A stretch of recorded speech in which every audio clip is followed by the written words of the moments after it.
Good evening and welcome into Fox 31's The Blitz. I'm Andrew Snicker taking you through all the sights and sounds of Southwest Georgia high school football. Throughout the area from single A to 5A, region battles are shaping up. And while there are a few exceptions, most teams still control their own playoff destiny.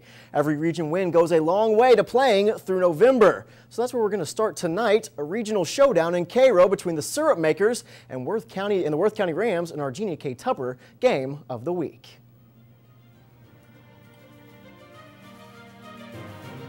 Cairo 2-0 already in the region, setting their sights on another AAA Region 1 title, while the Rams are carrying a 1-1 record into tonight's game from West Thomas Stadium in Cairo. First quarter, there's no score until Stephen Bench completes this pass to Paul Davis. Nice run down the left sideline. Worth County would get him out of bounds. Now Bench, he would take it in, pushing his way in for a Cairo touchdown.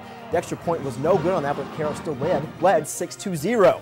Now 6-0 Cairo still. Damian Edwards gets the handoff and races into the end zone for another touchdown. Cairo up 13-0, and they were rolling right along. Worth down 27-7, and actually they get to come back in this one. They tie the game at 27. They would end up going to overtime. However, Cairo just had a little bit more than the Worth County Rams tonight. Cairo wins this one 33-27. Worth County will be in Albany next Thursday for a region game with the Doherty Trojans. Cairo's opponent next week, the Westover Patriots, hosting Crisp County tonight from Hugh Mills Stadium.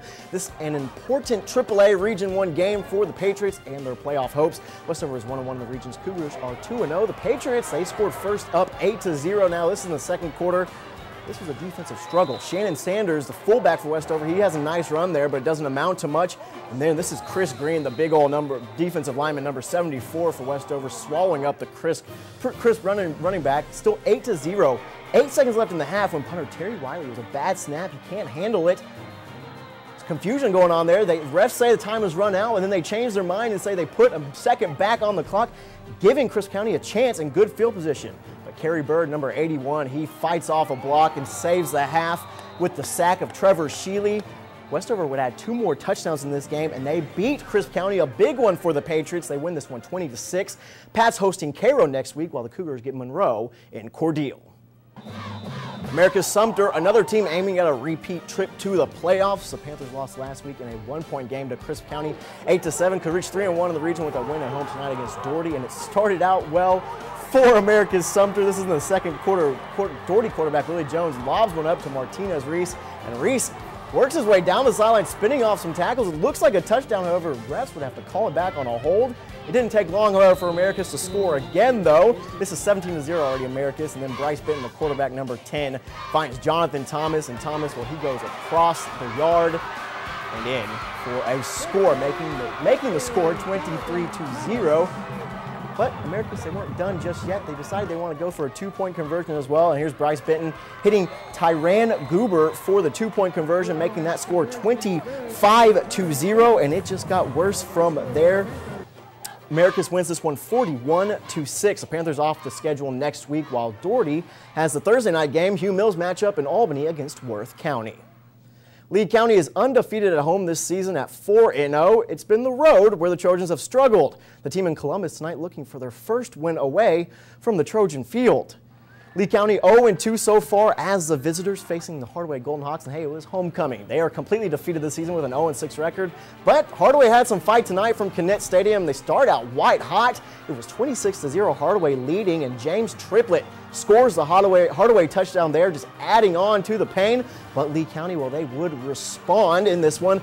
Lee County's Kevin Hopkins, this is on a kickoff return. He takes it up the right side. He's barely touched. Fantastic kickoff return. He would be brought down, however.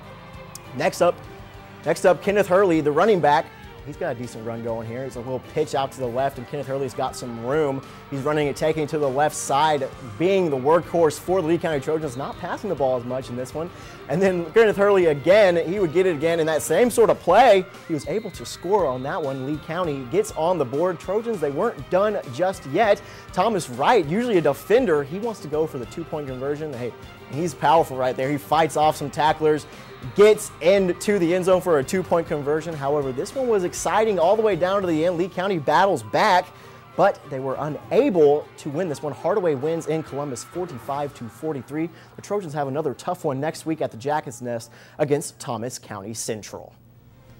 The Taylor County Green Wave winners in 2 of their last 3 games at Hornet Stadium in Pelham tonight, following up an 0-10 season. The Pelham Hornets have been impressive, showing some improvement this season. The Hornets currently hold the final playoff spot in Single A Region 1. It was also homecoming in Pelham, lots of homecoming going on. This is the second quarter, 14-6 Terrell leading until late second quarter. Pelham down, and they get this long run for the touchdown to get the score to 14-12. And Pelham excited. They go for the 2-point conversion, get that one as well. Now 14-14, still in the second quarter. Terrell on the Pelham 7-yard line, and they fumble the ball.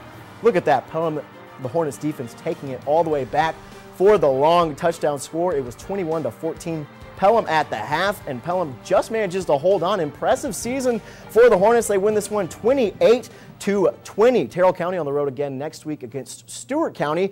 Pelham with a bye week. Well, coming up after the break, all eyes were in Moultrie tonight for Colquitt County and Lowndes. Can the Packers break their 11-game losing streak to the Vikings tonight?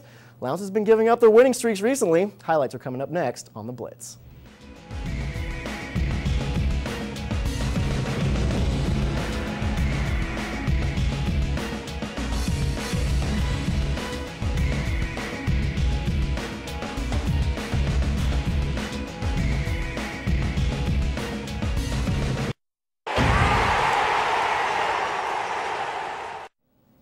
All right, welcome back to The Blitz. 1999 was the last time the Colquitt County Packers grabbed a win against Lowndes High School. Now the Vikings already lost their lengthy winning streak over Valdosta last week. Could the Packers break another Viking streak tonight?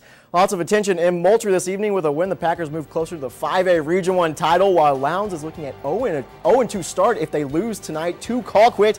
It was a packed house in the third quarter. 17-7, Colquitt already leading, and the Colquitt showing up the tough defense there. Now, still in the third quarter, Colquitt with the ball, power ball, flip pass to Willie Woodyard for a nice gain there. Still 17-7, 3rd and 15 for Colquitt. Woodyard gets the ball, and he gets outside for a nice gain there. A first down as well. Woodyard rolling down the field. Now, Woodyard again on the flip pass. He getting another great play for them. Right there. Oh, yeah, shovel pass right there.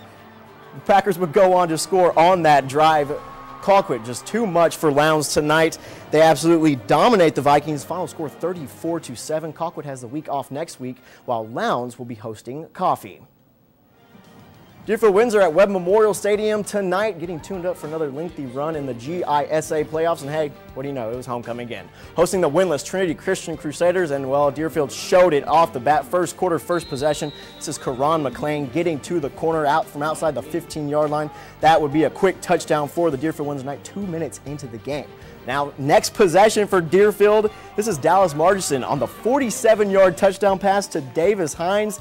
Hines, easy score there. It was already 14-0 Knights. They are rolling. Now, still next possession. This is a running back, Goff Ivy, from the 46-yard line. This is a 54-yard touchdown run. He goes all the way across the field. They would put up 28 points in the first quarter, and they were rolling. That's the final score we have right now, but if you have an update, please let us know. Deerfield will be out in Chula next week against Tift area. Cook High School currently looking up to Brooks County in the AA region standings. Tonight, the Hornets could change that with a win. Last season, it wasn't close between these two. Cook took it to Brooks in Quitman 54-12. Tonight, it was a different story from Hornet Memorial Stadium. In the second quarter, it's 0-0. Hornets driving, and a completed pass, nice word, but a penalty would kill that drive for Cook. Still scoreless. Now Brooks, this is their time to respond. Still in the second. Malcolm Parrish goes deep and finds Derek Herring down the sideline for a big gain. But the Hornet defense, they bow up, gets Parrish in the background for a loss, killing the drive. This was an exciting one down there. Malcolm Parrish, that same Brooks quarterback, scores a touchdown in the final seconds to give Brooks County the lead. They move to 6-1 in the record books. Now Cook will be staying in Adele next week against Early County, and Brooks will be back in Quitman for a matchup with the Albany Indians. All right, let's take a look at our plays of the week, brought to you by the Albany Arthritis and Orthopedic Center. First played Deerfield Windsor. Trinity Christian quarterback just left him out to dry. Quentin Hurd with the laying down the wood. Now the second play goes out to Pelham. Down 14-6. This is what got the Hornets going with this beautiful run. A spin off a would-be tackler. No one's going to catch that man, taking it all the way to the house for a long touchdown run. This was the spark that Pelham needed in their 28-20 win. Now remember to vote in our Play of the Week poll. Get connected to mysouthwestga.com. WFXLTheBlitz.com and head over to the Blitz page. All right, coming up next, where are the important games for next week and who will be tonight's Fan of the Week? You gotta stick around and find out after we take a look at some of those scoreboards.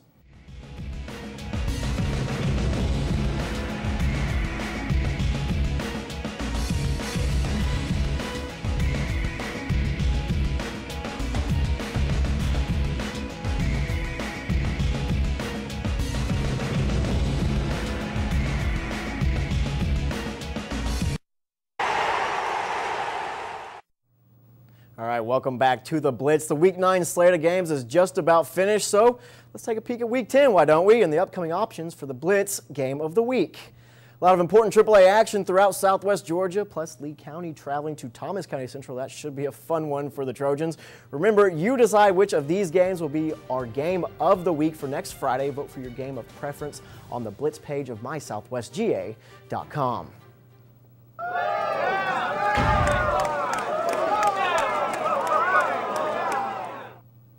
All right, where are we going tonight for our Albany Technical College Fan of the Week? I guess we're going to Pelham. Congratulations to this young Pelham Hornet. Did you get that, Hornet?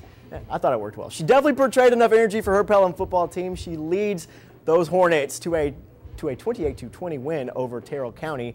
Again, congratulations to our little Pelham Hornet.